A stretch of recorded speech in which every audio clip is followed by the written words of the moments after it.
Assalamualaikum warahmatullahi wabarakatuh. Kami dari kelompok 3 akan mempresentasikan mengenai chapter 11 depreciation, impairments, dan juga depletion. Sebelumnya, perkenalkan nama saya Ayu Devaratri Pramaswari dengan NPM akhir 048. Saya Zahra Aulia dengan NPM akhir 155.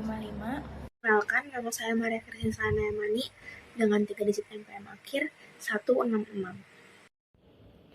Saya Teresia Stefani Simbolon dengan 3 digit NPM terakhir 172. Perkenalkan, nama saya Lali Kristabella dengan NPM akhir 265. Saya Naila Syarani Fauzia dengan NPM 3 digit akhir 301. Baiklah, kita akan membahas materi tentang depreciation, a method of cost allocation atau penyusutan sebuah metode alokasi biaya. Nah, penyusutan sendiri adalah alokasi sistematis dari jumlah yang dapat disusutkan dari suatu aset ke dalam beban selama masa manfaatnya. Mengapa memakai metode penyusutan? Metode penyusutan itu digunakan karena nilai aset itu bisa berubah-ubah dan sulit diukur secara objektif. Jadi tidak dipakai sebagai dasar. Nah, jenis-jenis penyusutan sendiri itu ada 3. Yang pertama, depresiasi. Depresiasi itu adalah aset tetap. Kalau depresi, sumber daya alam. Sedangkan amortisasi itu aset tak berwujud. Nah, faktor dalam penyusutan juga ada 3. Yang pertama itu dasar penyusutan. Dasar penyusutan ini adalah nilai yang disusutkan. Yang kedua itu masa manfaat. Masa manfaat ini adalah lama penggunaan aset, dan metode penyusutan adalah cara pembagian biaya. Kita masuk ke dasar penyusutan. Dasar penyusutan sendiri rumusnya itu adalah original cost dikurangi dengan residual value.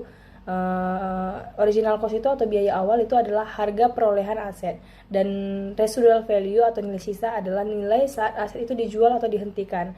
Jadi dasar penyusutan itu seperti yang saya bilang dari awal, dasar penyusutan itu rumusnya original cost atau biaya awal dikurangi dengan residual value atau nilai sisa, didapatlah dasar penyusutan sendiri. Kemudian ada estimation of service lives atau estimasi masa pakai aset. Estimasi masa pakai aset ini adalah lama aset digunakan secara ekonomis, bukan hanya secara fisik saja. Di dalam hal ini ada dua jenis masa pakai. Yang pertama itu masa pakai fisik, yaitu berapa lama aset itu masih bisa berfungsi secara teknis. Yang kedua, masa pakai ekonomis, yaitu berapa lama aset itu masih saat digunakan aset itu masih menguntungkan untuk digunakan perusahaan. Di dalam jenisnya ini ada juga faktor penghentian aset. Yang pertama itu jika masa pakai fisik itu faktor penghentiannya itu seperti rusak, aus, atau kecelakaan pada aset. Yang kedua itu pada masa pakai ekonomis itu faktor penghentiannya itu ada keusangan, yang berarti tidak efisien lagi digunakan. Nah, faktor ekonominya itu meliputi ketidakcukupan, yang itu sudah tidak memenuhi kebutuhan. Yang kedua itu supersession, yang artinya digantikan teknologi yang lebih baru atau efisien. Yang ketiga itu keusangan, yang berarti tidak relevan lagi secara umum untuk dipakai. Kemudian ada methods of depreciation atau metode penyusutan. Perusahaan itu memilih metode mana yang sistematis dan rasional sesuai dengan pola pemakaian aset. Metode penyusutan ini sendiri ada beberapa. Nah, metode yang pertama itu adalah activity method atau metode aktivitas. Metode ini menghitung penyusutan itu berdasarkan jumlah pemakaian aset, bukan berdasarkan waktu. Jadi seperti semakin banyak aset dipakai, itu semakin besar penyusutannya. Rumusnya itu adalah cost dikurangi dengan residual value dikali dengan hours this year dibagi dengan total estimated hours, atau bahasa Indonesianya itu biaya dikurangi nilai sisa dikali dengan pemakaian periode ini dan dibagi total pemakaian yang diperkirakan. Hasilnya itu adalah depreciation charge atau beban penyusutan. Nah, kelebihannya itu yang pertama cocok kalau aset dipakai berdasarkan aktivitas. Yang kedua itu lebih sesuai dengan pemakaian sebenarnya. Yang ketiga, cocok untuk matching biaya dan pendapatan. Kelemahannya itu tidak cocok kalau aset rusak karena waktu.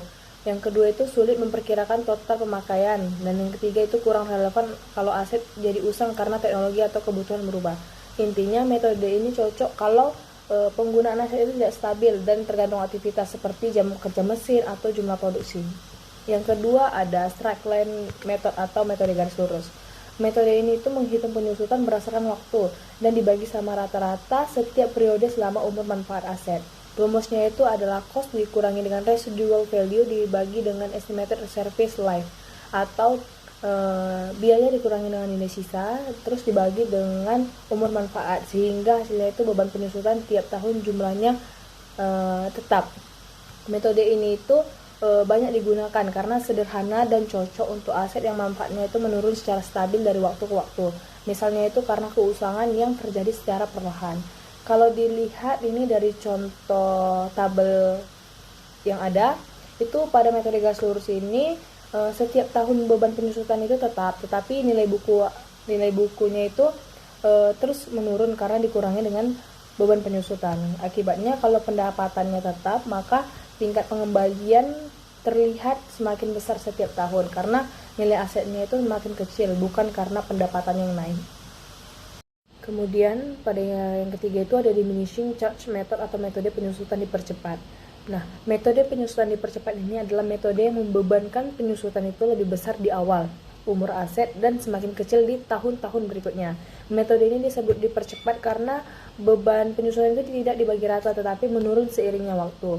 Metode ini dibagi menjadi dua jenis. Yang pertama adalah sum of the years digit atau jumlah angka tahun, dan yang kedua itu ada declining balance method atau metode saldo menurun.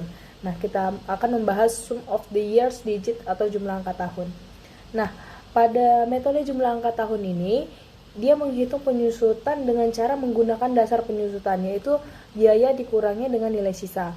Kemudian dibagi berdasarkan jumlah angka tahun. Nah, misalnya jika umur aset itu 5 tahun, maka jumlah angka tahunnya itu adalah 5 tambah 4 tambah 3 tambah 1 sama dengan 15. Nah, setiap tahun itu beban penyusutannya itu dihitung menggunakan sisa umur aset sebagai pembilang. Sedangkan yang 15 tadi itu sebagai penyebut. Jadi di tahun pertama itu nilainya akan paling besar, kemudian menurun setiap tahun sampai tahun terakhir. Seperti yang ada pada di tabel ini, akan terlihat bahwa setiap tahun fraksi itu penyusutannya itu berubah. Misalnya 5/15, 4/15, 3/15, 2/15, sampai 1/15. Nah, hasilnya itu adalah beban penyusutan yang menurun tiap tahun, sedangkan nilai buku aset juga terus berkurang sampai mendekati nilai sisa di akhir masa manfaat. Kemudian kita lanjut ke jenis kedua dari diminishing charge method, yaitu declining balance method atau metode saldo menurun. Nah, metode saldo menurun itu adalah metode penyusutan dipercepat yang membebankan penyusutan lebih besar di awal dan semakin kecil di tahun-tahun berikutnya. Metode ini menggunakan tarif tetap yang diterapkan pada nilai buku aset yang terus menurun.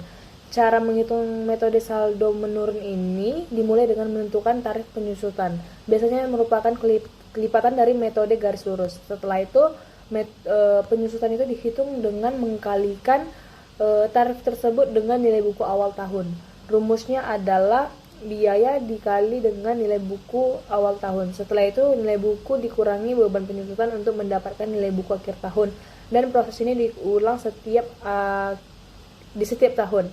Kalau dilihat pada tabel yang di samping di slide ini, setiap tahun terlihat nilai buku awal yang semakin kecil, kemudian dikalikan dengan tarif menghasilkan beban penyusutan. Hasilnya itu beban penyusutan menurun setiap tahun dan nilai buku aset juga terus menurun sampai mendekati nilai residu, lalu penyusutannya dihentikan. Baik, slide selanjutnya ada other depreciation issues. Yang pertama ada komponen depreciation atau penyusutan komponen. Nah, jadi sebagaimana diuraikan dalam bab 10 sebelumnya, perusahaan ini diharuskan untuk menggunakan penyusutan komponen. Nah, IFRS mensyaratkan bahwa setiap bagian dari suatu aset tetap yang signifikan terhadap total biaya aset harus disusutkan secara terpisah. Nah, oleh karena itu, perusahaan harus menggunakan pertimbangan untuk menentukan alokasi yang tepat untuk komponen-komponen tersebut. Sebagai contoh, ketika sebuah perusahaan seperti Nokia membeli sebuah bangunan, perusahaan tersebut harus menentukan bagaimana berbagai komponen bangunan seperti fondasi, struktur, atap, sistem pemanas dan pendingin, dan lift harus dipisahkan dan juga disusutkan. Nah, untuk mengilustrasikan penyusutan komponen, terdapat EuroAsia Airlines yang membeli sebuah pesawat terbang seharga 100 juta euro pada tanggal 1 Januari 2023. Pesawat tersebut memiliki masa manfaat 20 tahun dengan nilai residu sebesar 0 euro. Euro Asia menggunakan metode penyusutan garis lurus untuk semua pesawat terbangnya. Euro Asia mengidentifikasi komponen, jumlah, dan masa manfaat. Seperti pada tabel yang kiri atas, yaitu ada komponennya airframe, engine komponen, dan juga other komponen. Airframe sebesar 60 juta euro, engine komponen sebesar 32 juta euro, dan juga other komponen sebesar 8 juta euro. Dengan masa fungsinya sebesar 20 tahun, 8 tahun, dan juga 5 tahun. Nah, kemudian membagi komponen amount dengan useful life-nya. 60 juta dibagi 20, 32 juta dibagi 8, dan juga 8 juta dibagi 5. Menghasilkan 3 juta euro, 4 juta euro, dan juga 1,6 juta euro. Kemudian dijumlah menghasilkan 8,6 juta euro. Dan juga untuk menuliskan beban depresiasi pada tabel kiri bawah, yaitu depreciation expense pada akumulasi depreciation equipment sebesar 8,6 juta euro. Kemudian untuk airplanes ini menyebutkan bahwa pesawat terbangnya dijadikan satu aset.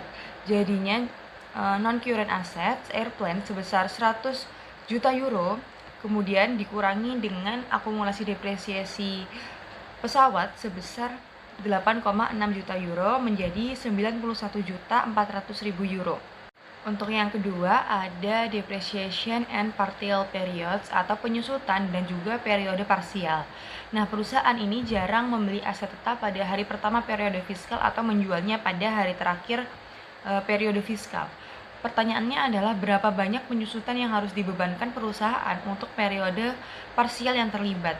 Nah, dalam menghitung beban penyusutan untuk periode parsial, perusahaan harus menentukan beban penyusutan untuk 1 tahun penuh dan kemudian membagi beban penyusutan ini secara proporsional antara dua periode yang terlibat. Proses ini harus berlanjut sepanjang masa manfaat aset. Misalnya, ada Steeltex membeli mesin bor otomatis dengan masa pakai 5 tahun seharga 45.000 pound sterling pada tanggal 10 Juni 2022. Tahun fiskal perusahaan berakhir pada tanggal 31 Desember. Oleh karena itu, Steeltex hanya membebankan penyusutan untuk 6 dan 2/3 bulan selama tahun tersebut. Total penyusutan untuk 1 tahun penuh adalah 9.000 pound sterling, di mana didapat dari 45.000 dikalikan dibagi 5. Oleh karena itu, penyusutan untuk tahun pertama adalah sebagai berikut, yaitu 6 2/3 per 12 dikalikan dengan 9.000 pound sterling menghasilkan 5.000 pound sterling. Nah, pada slide ini adalah cara kedua dalam mencari depresiasi dengan periode parsial, yaitu dengan mencari dari depresiasi dari tiap-tiap tahunnya, mulai dari tahun 2022 di sini. Depresiasi mulai dari Juli sampai ke bulan Desember tanggal 31 tahun 2022. Kemudian mencari depresiasi untuk tahun 2023 dan yang terakhir mencari depresiasi untuk tahun 2024. Yang ketiga ada penyusutan dan pengendalian aset tetap, pabrik dan juga peralatan. Kesalahpahaman umum tentang depresiasi ini adalah depresiasi menyediakan dana untuk penggantian properti, pabrik, dan peralatan. Untuk mengilustrasikan mengapa penyusutan tidak menyediakan dana untuk penggantian aset, anggaplah bahwa sebuah bisnis mulai beroperasi dengan aset tetap sebesar $500.000 yang memiliki masa manfaat 5 tahun. Laporan posisi keuangan perusahaan pada awal periode adalah plan aset sebesar $500.000 dan juga equity sebesar $500.000.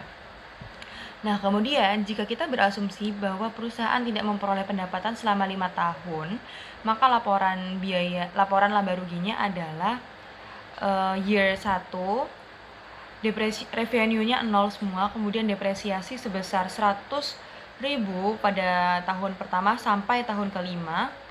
Kemudian loss-nya yaitu sejumlah depresiasinya tadi. Jadi pada tahun pertama 100 juta, begitu juga pada tahun 2, 3, 4, dan 5. Kemudian total penyusutan aset tetap selama 5 tahun adalah 500.000 didapatkan dari 100.000 dolar dikalikan dengan lamanya, yaitu 5 tahun. Kemudian jurnal yang selanjutnya ada plan aset sebesar 0 dolar dan juga equity-nya sebesar 0 dolar juga. Kemudian yang keempat ada revision of depreciation rate, yaitu adalah revisi tarif penyusutan. Nah, ketika membeli aset pabrik, perusahaan ini dapat dengan cermat menentukan tingkat penyusutan berdasarkan pengalaman masa lalu dengan aset serupa dan informasi yang relevan lainnya. Namun, ketentuan untuk penyusutan hanyalah perkiraan. Akibatnya, IFRS mengharuskan perusahaan untuk meninjau perkiraan nilai sisa dan masa pakai setiap tahun dan merevisinya jika diperlukan. Nah, sebagai contoh, di sini ada perusahaan Nestle yang membeli mesin dengan biaya awal sebesar 90.000. Perusahaan memperkirakan masa pakainya selama 20 tahun tanpa nilai sisa. Namun, pada tahun ke-11, Nestle memperkirakan akan menggunakan mesin tersebut selama 20 tahun tambahan. Oleh karena itu, total masa pakainya akan menjadi 30 tahun, bukan 20 tahun. Penyusutan telah dicatat dengan tarif 20 dari 90.000 atau 4.500 per tahun dengan metode garis lurus. Berdasarkan masa pakai 30 tahun, Nestle seharusnya mencatat penyusutan sebesar 30 dari 90.000 atau 3.000 per tahun. Oleh karena itu, perusahaan telah melebih-lebihkan penyusutan dan meremehkan laba bersih sebesar 1.500 untuk setiap tahun selama 10 tahun terakhir atau total sebesar 15.000. Nah, berikut ini ada ilustrasi yang menunjukkan perhitungan tersebut, yaitu yang pertama ada penyusutan yang dibebankan menurut pembukuan. Jadi, penyusutan berdasarkan masa manfaat 30 tahun. Depreciation chart per books yaitu 1/20 dikalikan 90.000. Jadi per tahunnya ada 4.500 dan untuk 10 tahun menjadi 45.000. Kemudian ada depreciation based on 30 tahun, itu 1/30 dikalikan 90.000 menjadikan 3.000 dikalikan dengan 10 tahun menjadi 30.000. Kemudian ada excess depreciation charge sebesar 1.500 untuk per tahunnya dan juga untuk 10 tahun menjadi 15.000. Kemudian Nestle harus melaporkan perubahan estimasi ini pada periode berjalan dan juga periode mendatang. Nah, perusahaan tidak boleh melakukan perubahan apapun pada hasil yang telah dilaporkan sebelumnya. Dan perusahaan tidak menyesuaikan saldo awal atau mencoba untuk mengejar ketertinggalan untuk periode sebelumnya. Alasannya kenapa? Karena perubahan estimasi merupakan bagian yang berkelanjutan dan inheren dari setiap proses estimasi. Penyajian ulang periode sebelumnya secara terus-menerus akan terjadi untuk revisi estimasi. Oleh karena itu, tidak ada entry yang dibuat pada saat perubahan estimasi terjadi. Beban penyusutan pada periode berikutnya dengan asumsi penggunaan metode garis lurus ditentukan dengan membagi nilai buku yang tersisa dikurangi nilai residu dengan sisa masa pakai yang diestimasi. Jadi machinery sebesar 90.000 kemudian dikurangi dengan akumulasi depresiasi 45.000 menjadi book value atau nilai buku dari mesin pada akhir 10 tahun itu menjadi 45.000. Nah, kemudian depreciation future periods yaitu 45.000 dari nilai buku dibagi dengan 20 tahun dari remaining life menjadi 2.250. Nah, jurnal untuk mencatat penyusutan masing-masing dari 20 tahun yang tersisa adalah depreciation expense pada akumulasi depreciation mesin sebesar 2.250. Selanjutnya adalah aset impairment atau penurunan nilai aset. Aset dikatakan impair atau turun nilainya itu ketika perusahaan tidak mampu memulihkan nilai tercatat atau carrying amount pada aset tersebut, baik melalui penggunaan aset tersebut atau melalui penjualannya. Nah, Aset impairment ini wajib direview oleh perusahaan setiap tahun jika ditemukan beberapa indikator yang terbagi menjadi dua kategori. Untuk kategori internal, yaitu yang pertama, jika ditemukan kinerja aset itu menurun drastis. Lalu adanya rencana untuk menghentikan atau menutup operasi, lalu kerusakan fisik tidak terduga, dan yang terakhir itu perubahan cara penggunaan aset tersebut. Nah, untuk indikator pada kategori eksternal, yang pertama ada teknologi baru yang membuat aset tersebut usang atau obsolete. Lalu yang kedua ada nilai pasar turun signifikan. Lalu yang ketiga itu karena adanya perubahan regulasi yang merugikan, dan yang terakhir itu kondisi ekonomi yang memburuk. Jika terdapat indikasi penurunan nilai, maka perlu dilakukan uji atau tes penurunan nilai. Nah, di sini yang pertama kita tentukan carrying amount-nya. Nilai dari carrying amount itu bisa kita dapat dari harga perolehan dikurangi dengan akumulasi depresiasi. Lalu yang perlu kita ketahui selanjutnya yaitu adalah recoverable amount. Nah, untuk menentukan recoverable amount ini bisa kita diperoleh dari nilai yang tertinggi di antara fair value dikurangi dengan cost of sale-nya atau dengan value in use. Untuk fair value dikurangkan dengan cost of sale itu adalah harga jual aset di pasar terbuka yang dikurangi dengan biaya pelepasan atau disposal cost-nya seperti komisi, biaya pembongkaran, dan juga biaya hukum dan lain-lain. Nah, untuk value in use itu adalah present value atau nilai sekarang dari seluruh arus kas bersih yang diharapkan selama sisa umur dari aset tersebut. Nah, termasuk dari penjualan aset di akhir umurnya. Nah, nanti setelah kita temukan atau kita peroleh nilai tertinggi di antara kedua tersebut, maka nilai itulah yang akan menjadi recoverable amount-nya. Lalu setelah itu kita bandingkan dengan carrying amount-nya. Jika terdapat selisih di mana recoverable amount itu lebih besar atau carrying amount itu lebih sedikit dibandingkan recoverable amount-nya, itu maka terdapat impairment aset atau penurunan nilai. Selanjutnya yaitu adalah contoh kasus di mana tidak terdapat impairment. Nah, di sini Perusahaan SE melakukan uji penurunan nilai atas peralatannya. Nah, nilai tercatat peralatan Perusahaan itu adalah 200.000. Nah, nilai wajarnya dikurangi biaya penjualan sebesar 180.000 dan nilai manfaatnya sebesar 205.000. Di sini recoverable amount adalah nilai yang tertinggi, lebih tinggi antara 180.000 dengan 205.000. Maka yaitu nilainya sebesar 205.000. Nah, di sini kita bandingkan carrying amount dengan recoverable amount-nya, yaitu recoverable amount itu lebih besar dibandingkan carrying amount-nya, yaitu sebesar 200.000. Maka di sini hasilnya tidak terdapat impairment. Dan perusahaan di sini tidak perlu menjurnal apapun, cukup melanjutkan depresiasi seperti biasa. Kenapa? Karena di sini FI atau value in use itu lebih tinggi dari carrying amount. Artinya aset itu masih menghasilkan manfaat ekonomi yang cukup untuk memulihkan nilai bukunya. Maka di sini perusahaan tidak perlu mencatat kerugian apapun.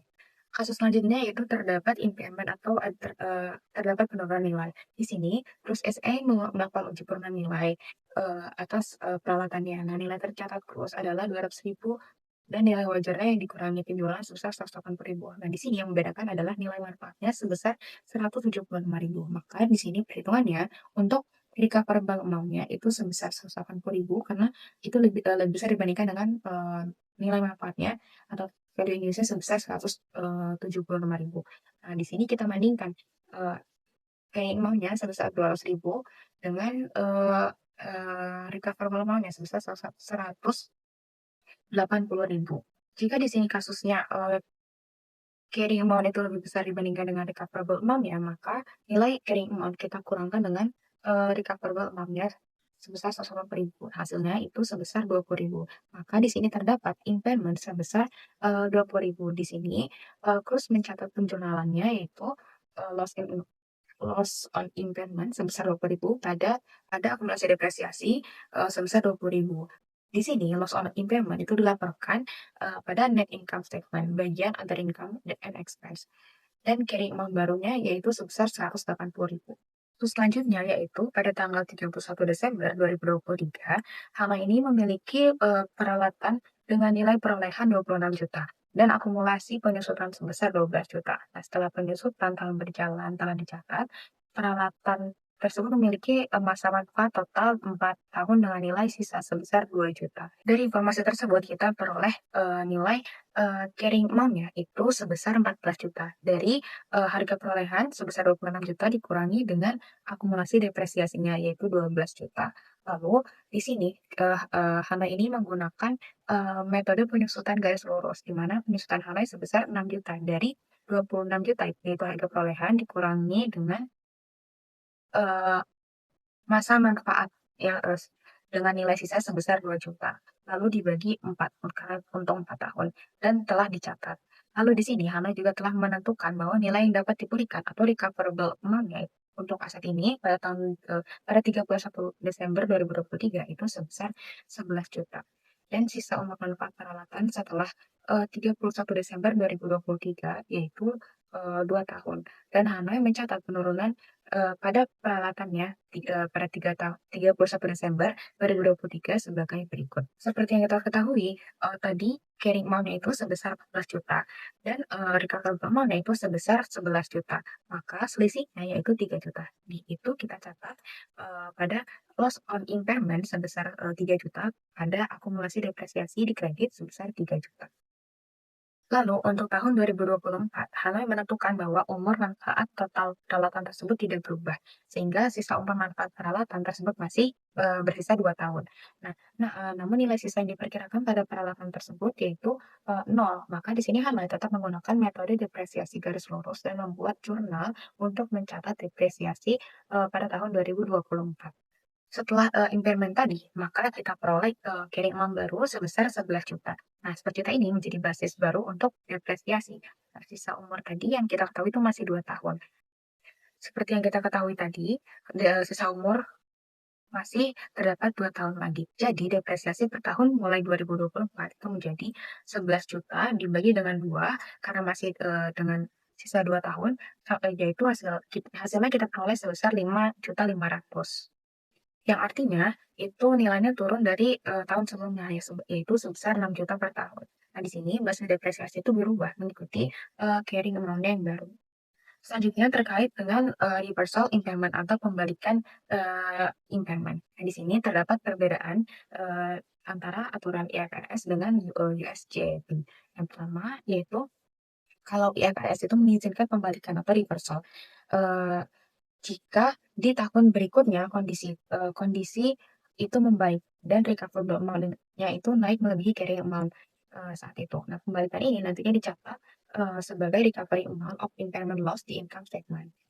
Sedangkan di USJAP itu tidak mengizinkan reversal impairment untuk aset yang digunakan dalam operasional. Nah, begitu impairment dicatat, nilai itu final dan tidak bisa dinaikkan lagi. Nah, ini yang menjadi perbedaan mendasar antara USJAP dengan IFRS. Berikut yaitu contoh kasus dari reversal of impairment loss. Di sini, Tan Group itu membeli peralatan pada tanggal 1 Januari 2022 seharga 300.000 dengan masa manfaat selama 3 tahun tanpa nilai sisa. Penyusutan serta nilai tercatatnya selama 3 tahun tersebut adalah sebagai berikut. Berikut adalah data dari tahun 2022, 2023, dan 2024. Lalu pada tanggal 31 Desember 2022, Tan ini menetapkan bahwa perusahaan itu mengalami kerugian penurunan nilai sebesar 20.000 dan membuat jurnal sebagai berikut, yaitu loss on impairment sebesar 20.000 dan pada akumulasi depresiasi sebesar 20.000. Nah, di sini setelah impairment itu carrying amount peralatan itu menjadi 180.000. Di tahun 2023, peralatan didepresiasi 90.000 per tahun. Nah, ini menjadi basis baru, yaitu 180.000 dibagi dengan 2 tahun sisa. Sehingga carrying amount pada akhir tahun 2023 itu menjadi 90.000. Tapi di akhir 2023, Tan ini menetapkan bahwa nilai yang dapat dipulihkan atau recoverable amount-nya itu sebesar 96.000 atau didapat atau ditemukan kondisi bisnis itu membaik. Jadi recoverable amount-nya itu setelah dievaluasi ulang itu hasilnya sebesar 96.000. Maka ini lebih tinggi dibandingkan dengan carrying amount-nya yaitu sebesar 90.000. Maka di sini Tan Group boleh mengembalikan impairment atau penurunan nilai yang sebelum dilakukan itu sebesar 6.000. Maka Tan Group membalikan sebagian dari kerugian sebelumnya dengan menjurnal akumulasi depresiasi peralatan itu sebesar 6.000 pada recovery of impairment loss sebesar 6.000. Tapi di sini yang perlu kita perhatikan itu terdapat batas atas yang tidak boleh dilanggar, di mana carrying amount itu setelah reversal tidak boleh melebihi nilai yang seharusnya ada jika impairment tidak pernah terjadi. Tanpa adanya impairment ini, carrying amount itu pada akhir 2023 itu seharusnya 100.000, yaitu 300.000 dikurangi 2 kali depresiasi 100.000. Nah, jadi reversal maksimum yang diizinkan itu adalah 100.000 dikurangi 90.000, yaitu 10.000. Nah, di mana Tan ini bisa membalikan 6.000 yang masih di bawah batas. Jadi diperbolehkan untuk mengembalikan loss of impairment tersebut. Pembahasan selanjutnya yaitu cash generating unit. Definisinya yaitu kelompok aset terkecil yang dapat diidentifikasi dan menghasilkan arus kas masuk secara independen dari aset atau kelompok aset lainnya. Nah, digunakan ketika satu aset itu tidak bisa menghasilkan arus kas sendiri karena bergantung pada aset lain. Nah, contohnya itu pada Santos SPA. Di sini machining division itu memproduksi barang setengah jadi, lalu dikirim ke packing division dan packing division menjual ke pelanggan. Nah, arus kas machining division itu bergantung pada packing division, sehingga keduanya itu harus dievaluasi bersama sebagai satu cash generating unit. Tidak bisa menilai impairment dari masing-masing divisi secara terpisah. Selanjutnya itu pembahasan terkait impairment of asset to be disposed of atau aset yang akan dilepas. Nah, di sini ada aturan berbeda yang berlaku jika perusahaan itu berniat menjual asetnya. Untuk aset yang akan dilepas, perusahaan itu melaporkannya pada nilai yang lebih rendah antara cost dan net realizable value, yaitu fair value less cost to sell. Nah, ada dua hal kunci yang membedakan. Yang pertama yaitu aset ini tidak didepresiasi selama masa tunggu penjualan, karena depresiasi itu tidak relevan bagi aset yang hampir dijual. Kedua yaitu nilainya bisa ditulis naik atau turun setiap periode, selama tidak melebihi carrying amount sebelum impairment pertama. Sebagai contoh, yaitu Kroger mencatat impairment loss sebesar $54 juta pada properti yang tidak diperlukan karena penutupan gerai. Nah, di sini aset tersebut dilaporkan pada net realizable value karena akan segera dilepas dan tidak didepresiasi selama masa menunggu penjualan. Saya akan menjelaskan bagian depletion. Ini adalah proses akuntansi untuk mengalokasikan biaya sumber daya alam seperti minyak, gas, mineral ke beban selama periode pemanfaatannya. Nah, yang pertama ada establishing a depletion base atau penentukan dasar depresi. Untuk menentukannya yang pertama ada A, pre-exploratory cost. Merupakan biaya yang dikeluarkan sebelum perusahaan memperoleh hak eksplorasi, seperti survei awal atau studi pendahuluan, karena sifatnya spekulatif dan belum pasti menghasilkan manfaat ekonomi. Biaya ini biasanya langsung dibebankan sebagai beban periode berjalan. Yang B, exploratory and evaluation. Ini adalah biaya yang timbul untuk mencari dan mengevaluasi cadangan sumber daya, seperti pembelian hak eksplorasi, studi geologi, dan pengeboran. Perlakuannya bisa berbeda tergantung kebijakan, yaitu dapat langsung dibebankan atau dikapitalisasi. Terdapat dua pendekatan. Yang pertama ada full cost, semua biaya dikapitalisasi, dan successful effort, hanya biaya yang berhasil menemukan cadangan yang dikapitalisasi. Selanjutnya yang C ada development cost, biaya pengembangan yang muncul setelah cadangan terbukti layak secara teknis dan ekonomis. Biaya ini terbagi menjadi biaya berwujud, tangible seperti peralatan yang disusunkan secara terpisah, dan biaya tidak berwujud atau intangible seperti pengeboran dan terowongan yang dimasukkan dalam dasar depresi. Selain itu, biaya pemulihan lingkungan juga termasuk dalam depletion base, dikurangi nilai residu. Yang kedua ada write-off research cost atau penghapusan biaya sumber daya. Setelah dasar depresi ditentukan, biaya sumber daya dialokasikan menggunakan metode unit produksi. Biaya per unit dihitung dari total biaya dikurangi nilai residu, dibagi dengan estimasi total unit yang dapat diekstraksi. Beban depresi kemudian dihitung berdasarkan jumlah unit yang diambil selama periode tersebut.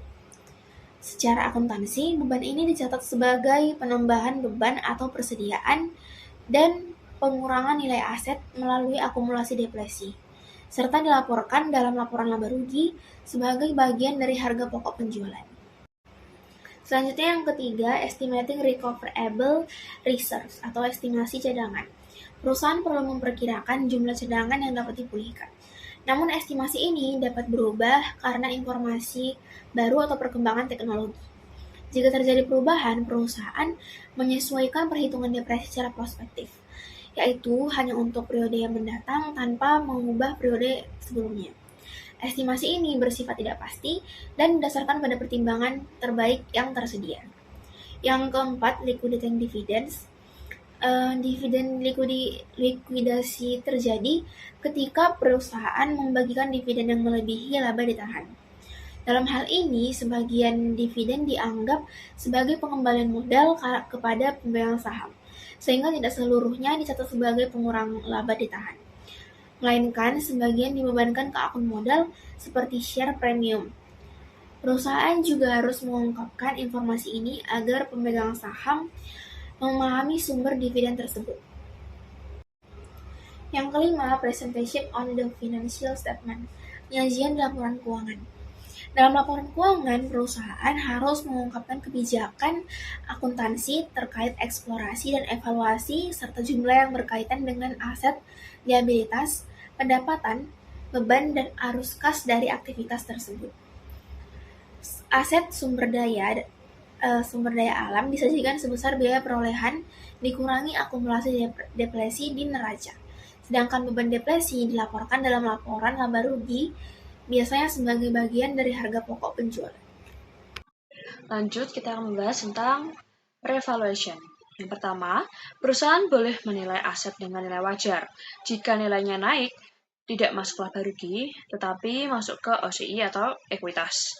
Yang kedua, kalau harga tanah naik, langsung menaikkan nilai aset dan dicatat sebagai keuntungan revaluasi. Yang ketiga, untuk mesin atau peralatan harus menghapus penyusuan terlebih dahulu, lalu disesuaikan ke nilai wajar, kemudian selisihnya masuk ke OCI. Yang keempat, nilai aset di neraca jadi lebih tinggi, maka ekuitas naik.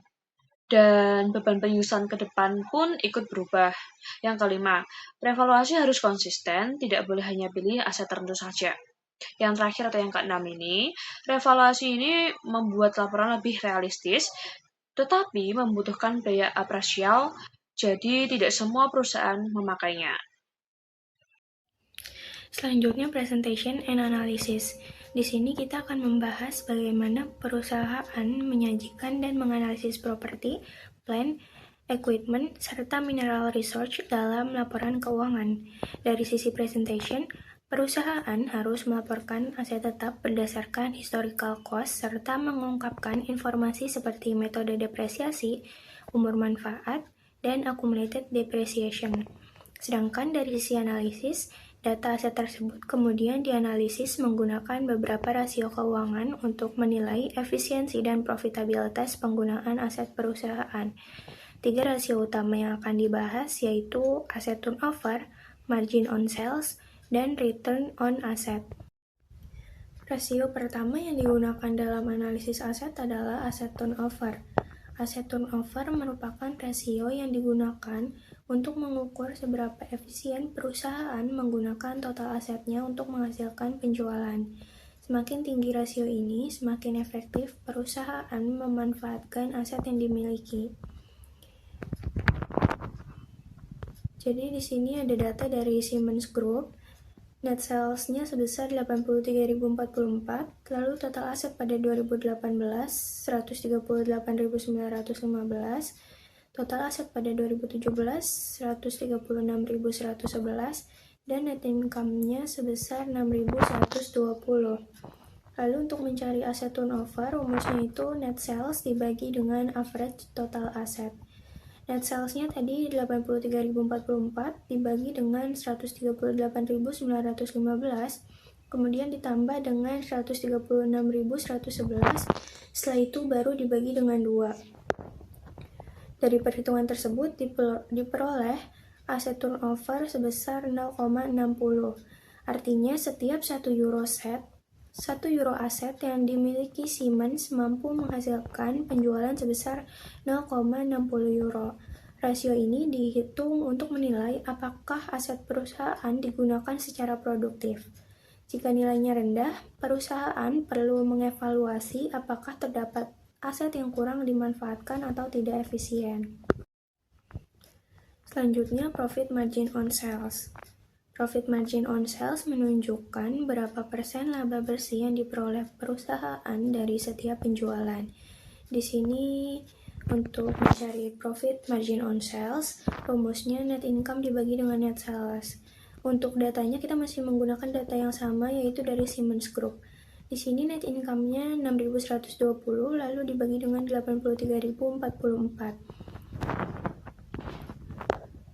Jadi hasilnya adalah 7,4%, yang berarti dari setiap 1 euro penjualan, perusahaan memperoleh laba bersih sebesar 7,4 sen. Rasio ini digunakan untuk menilai kemampuan perusahaan dalam menghasilkan keuntungan dari penjualannya. Semakin tinggi margin, semakin baik kemampuan perusahaan mengendalikan biaya dan menghasilkan laba. Selain itu, di sini juga ada cara untuk mencari return on asset. Rumusnya itu profit margin on sales dikali dengan asset turnover. Profit marginnya tadi 7,4% atau 0,074, lalu dikali dengan aset turnover yang sudah kita cari tadi, hasilnya 0,60. Jadi 0,074 dikali 0,60 hasilnya yaitu 4,4%. Kemudian kita masuk ke return on asset. Return on asset atau ROA mengukur kemampuan perusahaan menghasilkan laba dari seluruh aset yang dimiliki. ROA dapat dihitung menggunakan rumus net income dibagi dengan average total asset. Ini adalah cara kedua untuk mencari return on asset.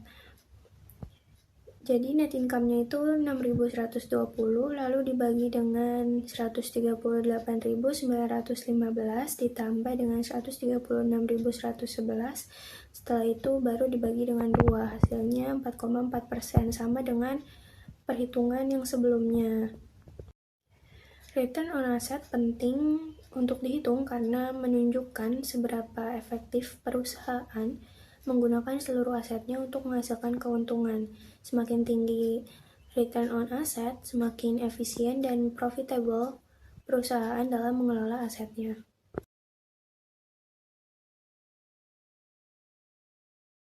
Diketahui pada pada tanggal 1 November 2023, Tiniten mengontrak Bangtan Construction untuk membangun gedung seharga 1,4 M di atas tanah seharga 100 juta, dibeli dari kontraktor dan termasuk dalam pembayaran pertama.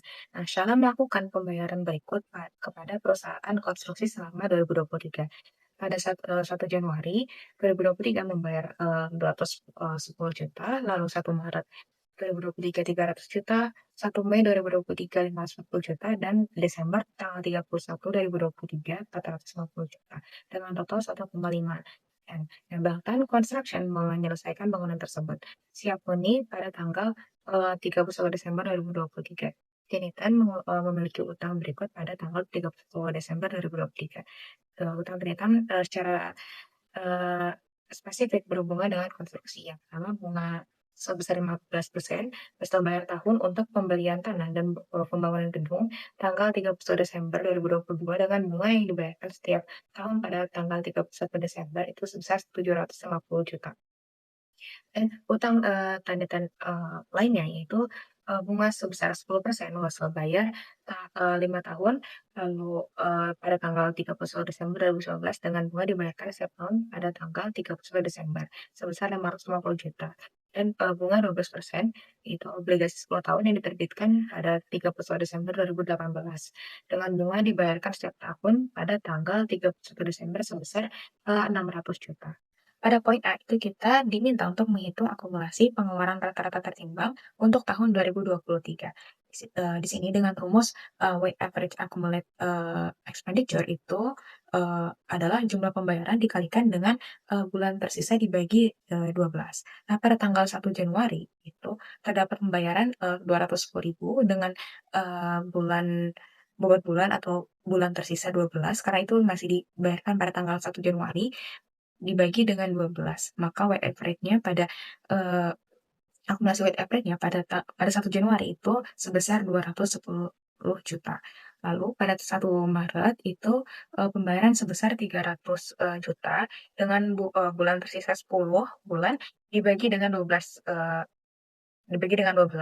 maka weight average-nya yaitu sebesar 250 juta. Pada tanggal 1 Mei itu pembayaran sebesar 540 juta dengan bulan tersisa 8 bulan dibagi dengan 12, yaitu menghasilkan weight average accumulated expenditure sebesar 360 juta. Pada tanggal 31 Desember, dengan pembayaran 450 juta dengan bobot bulan 0 karena itu dilakukan pada tanggal 31 Desember dibagi dengan 12. Maka weight average-nya di situ sebesar 0. Nah, maka dapat kita akumulasi di sini untuk weight average accumulated expenditure-nya itu sebesar 820 juta. Baik, untuk poin yang B yaitu pertanyaannya perintahnya bunga yang dapat dihindarkan karena ditambahkan pada nilai bangunan. Jadi yang pertama itu memasukkan 820 juta ke weighted average akumulasi expenditure. Nah, kemudian utang spesifiknya di sini diketahui 750 juta.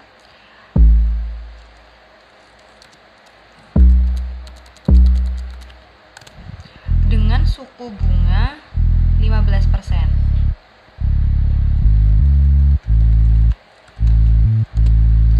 Hasilnya bunganya yaitu mengalihkan dari utang spesifik dikalikan dengan suku bunga. Hasilnya 112.500.000. Kemudian pada selanjutnya yaitu utang. Yang pertama di sini diketahui bahwa wesel bayar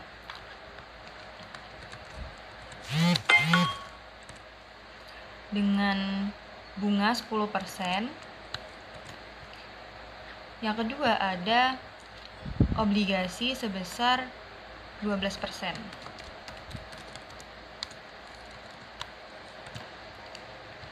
Nah, untuk wesel bayar ini jumlahnya ada 550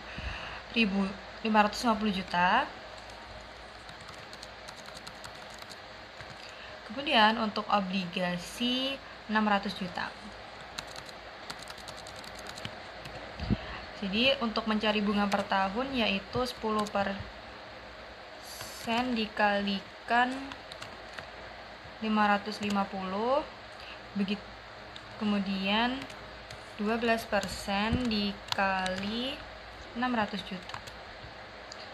Jadi total dari bunga yaitu 127 juta. Nah, untuk sisa weighted average ini didapatkan dari 820 juta dikurangi dengan 750 juta. Kemudian untuk rate ini yaitu 100 ini juga dijumlah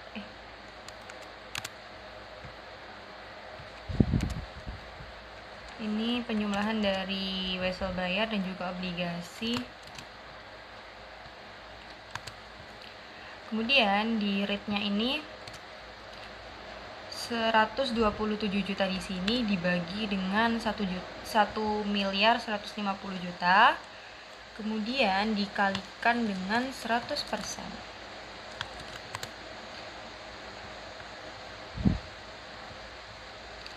Kemudian didapatkan rate-nya sebesar 11% dengan bunganya 7.730.435.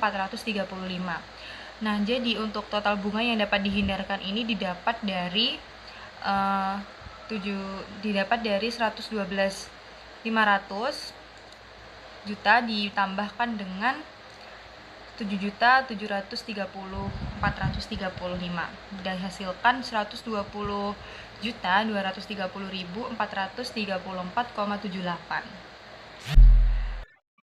Jadi saya akan membahas tentang instruksi 1C. yaitu menghitung total bunga yang sebenarnya atau yang sesungguhnya. Jadi perusahaan ini mempunyai 3 utang, yaitu utang khusus konstruksi sebesar 750 juta rupiah, kemudian kita kalikan dengan 15%, maka hasilnya sebesar 112.500.000 rupiah. Nah, utang lainnya yang pertama sebesar 550 juta rupiah dikalikan 10%, maka hasilnya 55 juta rupiah. Nah, yang ketiga ini sebesar 600 juta rupiah dikalikan 12%, maka hasilnya 72 juta rupiah. Nah, total bunganya kita tambahkan. Yang pertama, 112.500.000 rupiah ini ditambah dengan 55 juta rupiah, ditambah dengan 72 juta rupiah. Maka hasilnya sebesar 239.500.000 rupiah. Jadi, total bunga sesungguhnya adalah seluruh bunga dari semua utang selama tahun 2023, yaitu sebesar 239.500 juta rupiah. Karena semua pinjaman dianggap berjalan penuh selama 1 tahun itu. Kemudian untuk soal berikutnya itu ada acquisition of property, plant and equipment atau akuisisi dari PPE. Yang pertama itu soalnya ada Marmota pada 1 Januari 2023 membeli sebuah vending machine dengan harga 600 juta. Nah, adapun agar vending machine ini dapat digunakan, Marmota itu mengeluarkan biaya angkut sebesar 4 juta, biaya pengemasan dan biaya setup mesin itu sebesar 1% dan 2% dari harga vending machine. Pembelian vending machine ini dilakukan dengan mengeluarkan kas perusahaan sebesar 40% dari total biaya pengeluaran secara keseluruhan, dan sisanya itu dibayar menggunakan wesel tanpa bunga dengan angsuran bulanan selama 3 bulan. Yang diminta pertama itu menghitung harga perolehan vending machine, yang kedua itu diminta untuk membuat ayat jurnal untuk mencatat pembelian mesin, dan yang ketiga ada jurnal untuk mencatat angsuran bulanan pertama sampai bulan ketiga. Mari kita jawab di slide berikutnya. Baiklah, untuk menjawab soal berikut kita mengetahui bahwa yang pertama itu menghitung harga perolehan vending machine. Nah, kita akan masukkan yang diketahui. Yang pertama itu vending mesinnya sebesar 600 juta rupiah, biaya angkutnya sebesar 4 juta rupiah, biaya pengemasannya itu 1% dari harga vending mesin. Kita kalikan jadinya 600 juta rupiah dikalikan dengan 1%, kita dapati sebesar 6 juta. Begitu juga dengan biaya setup mesin, 2% dari harga vending mesin. Kita kalikan 600 juta dikali dengan 2%, kita dapati sebesar 12 juta. Untuk total harga perolehan vending mesin kita akan jumlahkan semua, yaitu didapati sebesar 622 juta rupiah. Jadi total harga perolehan vending mesin yang pada Marmota ini sebesar 622 juta rupiah. Nah, yang kedua diminta ayat jurnal untuk mencatat pembelian mesin. Nah, karena di sini dibilang pembelian vending mesin ini dilakukan dengan mengeluarkan kas perusahaan sebesar 40% dari total biaya pengeluaran secara keseluruhan, dan sisanya itu dibayar menggunakan wesel tanpa bunga dengan angsuran bulanan selama 3 bulan. Untuk ayat jurnalnya itu adalah debit, mesinnya di debit, kas dan utangnya itu di kredit. Kita dapati tadi harga perolehan vending mesinnya itu sebesar 622 juta rupiah, kasnya itu sebesar 40% dari harga perolehan vending mesin, yaitu 40% dikalikan dengan 622 juta rupiah. Begitu juga utangnya itu sisanya yaitu 60% dari 622 juta rupiah. Kita dapati sebesar 373.200.000 rupiah. Nah, jadi ayat jurnal untuk mencatat pembelian mesin itu mesinnya sebesar 622 juta rupiah, kasnya sebesar 248.800.000, dan utangnya sebesar 373.200.000 rupiah. Nah, untuk yang ketiga ini jurnal untuk mencatat angsuran bulan pertama sampai bulan ketiga. Karena utangnya itu sebesar 373.200.000 rupiah, kita akan membagikan dengan 3, karena 3 ini adalah jumlah angsurannya. Nah, kita bikin harga utangnya itu, total utangnya itu sebesar 373.200.000 rupiah, dan kita akan membagikannya dengan jumlah angsurannya, yaitu dibagikan dengan 3. Nah, kita dapati sebesar Rp124.400.000. Begitu juga kasnya akan berkurang sebesar Rp124.400.000. Begitu juga di bulan yang kedua juga sama, karena itu tetap dibagi 3 karena sesuai dengan jumlah angsurannya. Jadi dapati seperti yang bulan pertama, begitu juga di bulan yang ketiga. Bulan ketiga ini sama dengan bulan yang pertama, bulan kedua. Dan ayat jurnalnya juga sama, serta jumlahnya juga sama, sebesar Rp124.400.000. Dan ini semua jadi total harga perolehan vending mesin itu sebesar Rp622 juta. Ayat jurnal untuk pembelian mesinnya itu mesinnya di debit, dan kasnya itu sebesar Rp248.800.000. Utangnya itu sebesar 60% dari harga perolehan vending mesin, yaitu Rp373.200.000. Serta yang C itu jurnal untuk mencatat angsuran bulanan pertama sampai bulan ketiga, yaitu ayat jurnalnya itu utangnya di debit, kasnya di kredit. Utangnya itu sebesar Rp124.400.000 dan kasnya itu sebesar Rp124.400.000.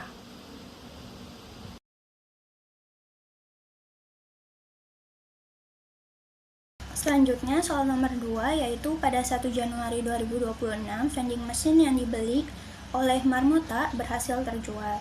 Atas penjualan tersebut, Marmota menerima setengah pembayarannya secara tunai dan sisanya akan dibayar secara kredit oleh pembeli dengan cara mengangsur pembayarannya sebanyak 3 kali pembayaran yang akan dibayar setiap akhir bulan tanpa bunga sampai dengan 31 Maret 2026.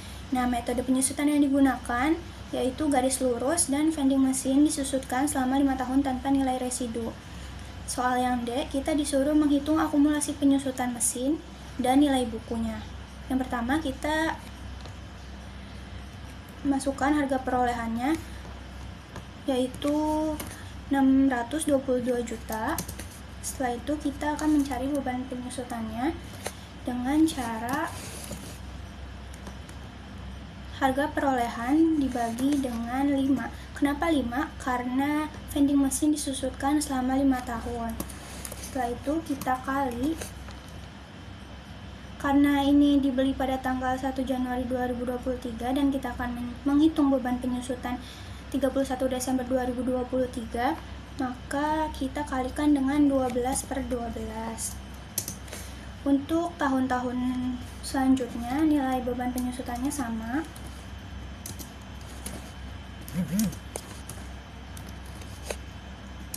Setelah itu kita akan menjumlahkan total beban penyusutan.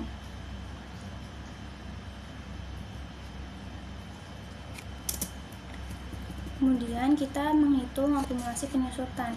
Akumulasi penyusutan pada 31 Desember 2023 itu sama dengan beban penyusutan yang awal.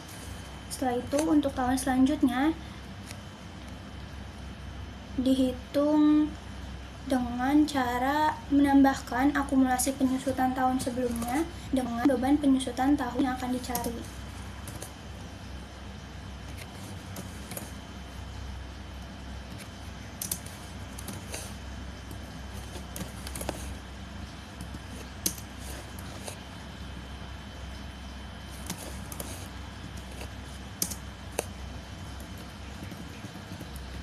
Setelah itu, untuk mencari nilai buku, kita akan mengurangi harga perolehan dengan akumulasi penyusutan tahun yang dicari.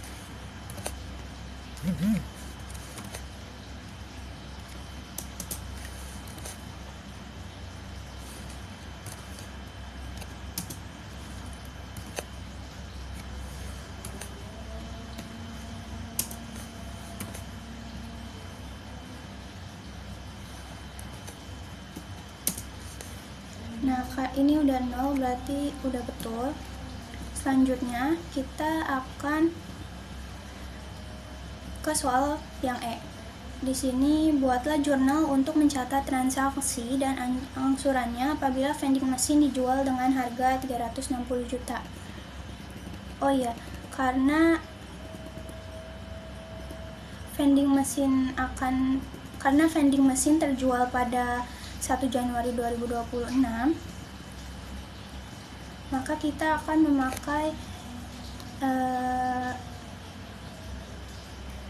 akumulasi penyusutan yang 31 Desember 2026. Kenapa? Karena itu yang paling mendekati 1 Januari 2026.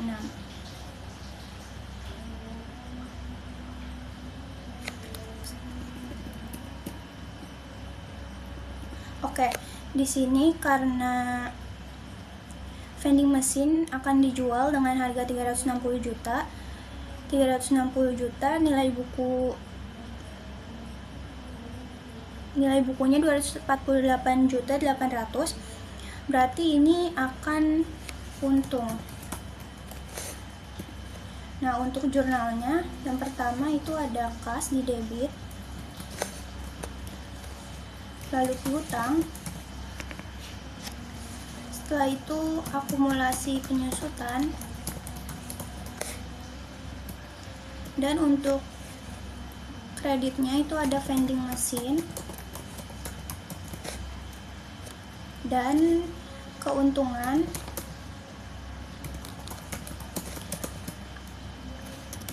atas pelepasan aset tetap.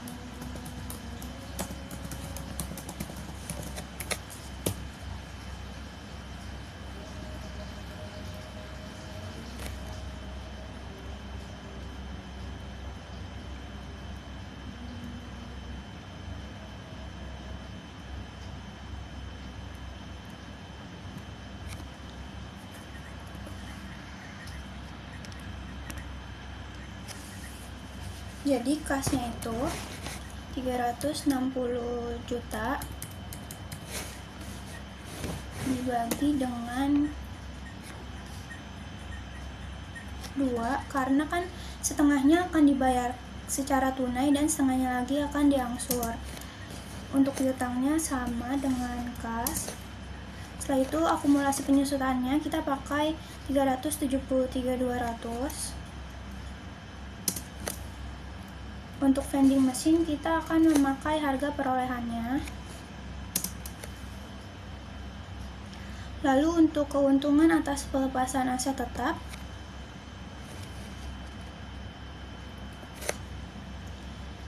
kita akan mengurangi harga perolehan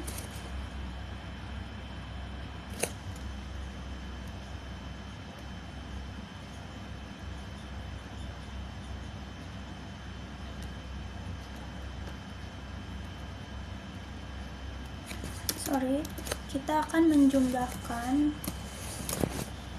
yang ada di debit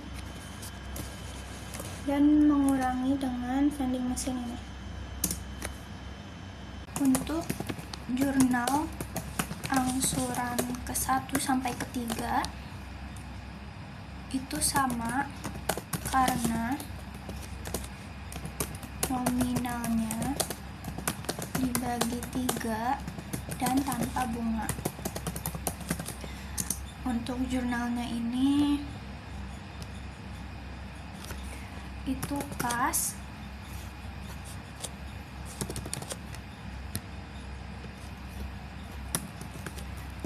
pada piutang sebesar, kita pakai 180 juta ini lalu kita bagi dengan 3 karena dicicil selama 3 kali. Untuk piutangnya juga sama 60 juta dan selesai. Baik, di sini saya akan lanjutkan menjawab bagian F dan G. Dan di bagian F, buatlah jurnal untuk mencatat transaksi dan angsurannya apabila vending mesin dijual dengan harga 248.800. Nah, untuk kasnya langsung kita bagikan saja.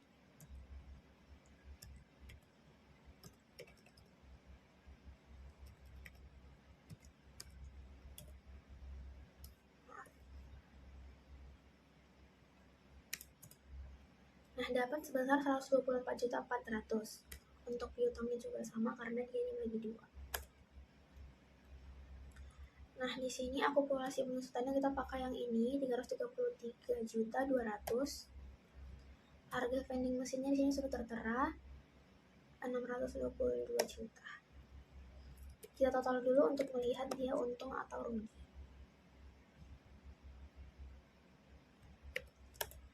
Nah, ternyata di sini harga totalnya dengan harga perolehan vending mesin itu sama. Jadi situasi ini disebut equal, tidak untung dan tidak rugi. Untuk jumlah angsurannya dari angsuran pertama sampai ketiga itu sama, karena dia diangsur sama 3 kali. Di sini kita lihat sebagai kas, kita bagikan 124.400.000 ini yang piutang dibagi menjadi 3. Untuk piutang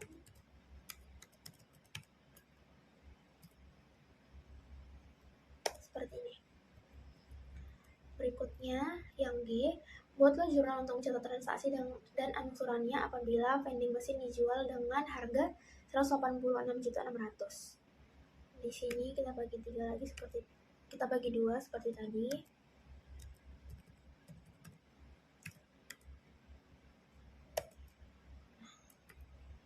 Dapat sebesar 93.300.000. Untuk akumulasi penyusutannya sama.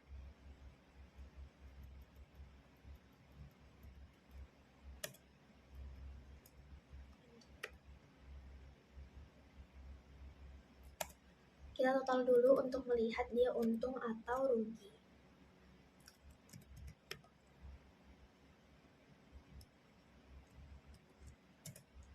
Nah, ternyata di sini total harganya itu di bawah dari harga perolehannya. Jadi di sini dia rugi, maka dari itu kita catat kerugiannya.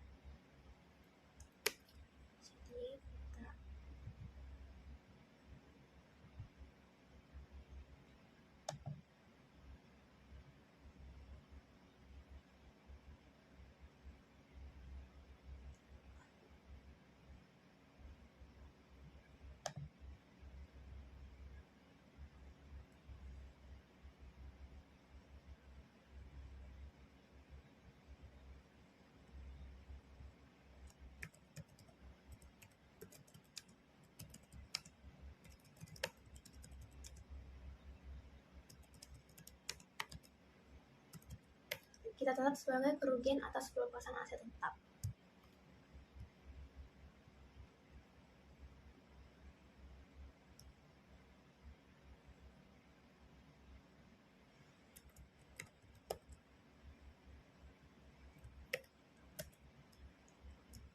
Di sini kita kurangkan harga vending mesinnya dengan totalnya tadi. Jadi di sini kerugiannya yaitu sebesar 62.200.000. Lalu berikutnya kita catat angsuran. Jurnal angsurannya.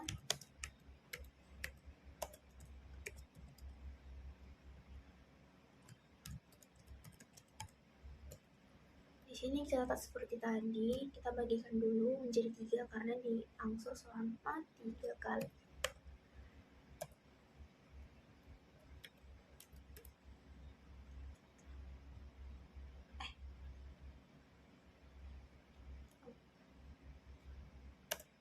Seperti itu.